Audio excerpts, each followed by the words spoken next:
today's vlog, I'm heading over to Abigale Palmer's house, a former student of mine, and a mother of 3, and maintaining her practice as an artist. Let's see how she juggles these different roles.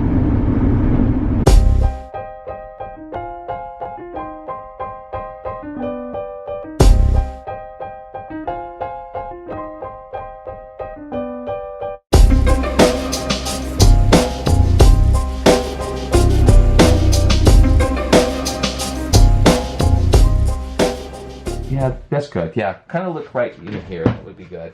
Hopefully I'm getting me here. But so just introduce yourself. We're here in your home, in your studio. Yeah, so I'm Abby Palmer, and I go by Abigale with my artwork. But this is where I usually paint, but it's anywhere that's out of the kids' way, or that they know pretty well not to mess with the paints, but it's in the back room. If it's this big piece is easier to work with on the floor, and some of these smaller pieces, I have this one that I drew out yesterday, but that's kind of easier to do at the table when the kids are doing homework or playing in the other room. I remember when you came and talked to my students a few weeks ago that you talked about when you lived in China, right? Yeah. And talk a little bit about that.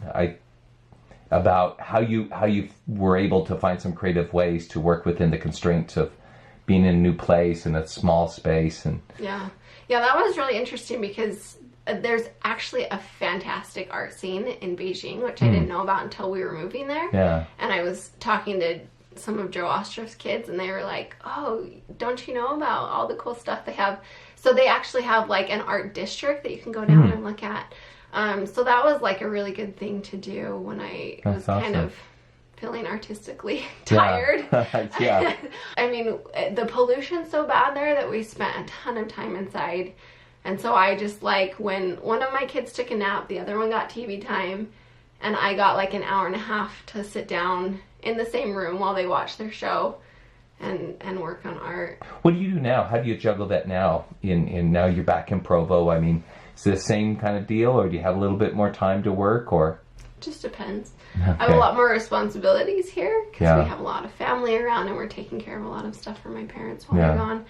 So it's working around having 3 kids and being pregnant and having a lot of family responsibilities with extended family too. So it's usually when my husband goes out of town, and I put my kids to bed, and that's when I get to work. So that's when I get the most done. So like January, when I was doing the 30 and 30, I got a ton done because he was gone like the whole month. So I put the kids to bed, and I'd work until I wanted to, which is good and bad. Yeah.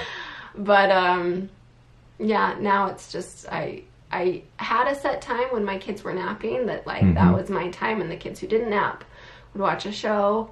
But my 2-year-old doesn't watch shows, and he doesn't take naps.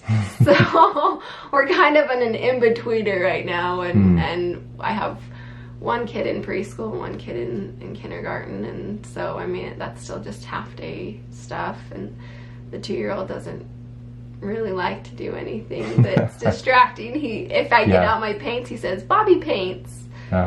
So I just work around when... Well, that's great. I know, I really admire people that are able to find how to work in the arts. I mean, I think sometimes people think it's all or nothing. I'm going to be a professional artist 100% of the time or not at all. And it really is not either. It's not all or nothing. It can be whatever you can eke out and make work within your life. Yeah. So related with that, what advice would you give to people that are going in the arts, and how you can make it work for you? What is one bit of advice you think you have found that's really been helpful for you? I think it's just finding other people, finding a support system. So not only like a support system at home, like my husband's supportive, my kids love to do it, but also having a support system. Like I've met a lot of other women and women that I went to school with that have kids. Like one of them there's a couple that have like 4 or 5 kids.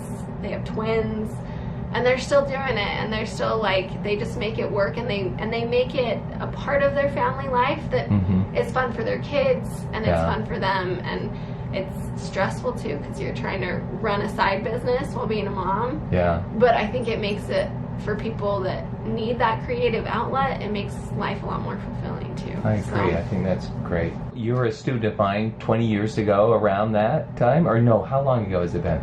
10, okay. Feels like 20 some days. Yeah, I'm feeling like I'm getting on there in age, is getting old. But, so, do you have a memory of class? Is there one thing that stands out? Well, yes, there's two things, but they weren't actually in class, so it's kind of funny. One of them is you gave us advice when we were going to Chicago. You gave us like all of these like different like stores and like places to eat and in Chicago that have been like some of our favorite things, favorite memories. And the other one was the chocolate party that you threw at your house, which was super fun. I still love chocolate. People know that. Well, thanks so much for taking some time out of your busy schedule, and kids are running around right now and probably on cue. Here they come. Yeah. Thank you. Yeah. It was really nice to talk to Abby and to see the memories she had, which ironically weren't in the classroom. So sometimes their impact as a teacher may not be what we think it is. Something that she didn't mention, but I do know, I can see in her work, and we've talked about it, the influence of Wayne Thibault, who I introduced her to as when she was in my class as a student, and that clearly has impacted her approach to color and design. And so you never know what your impact will be on students. It may be just a book or introduction to an artist or a field trip. It's hard to know.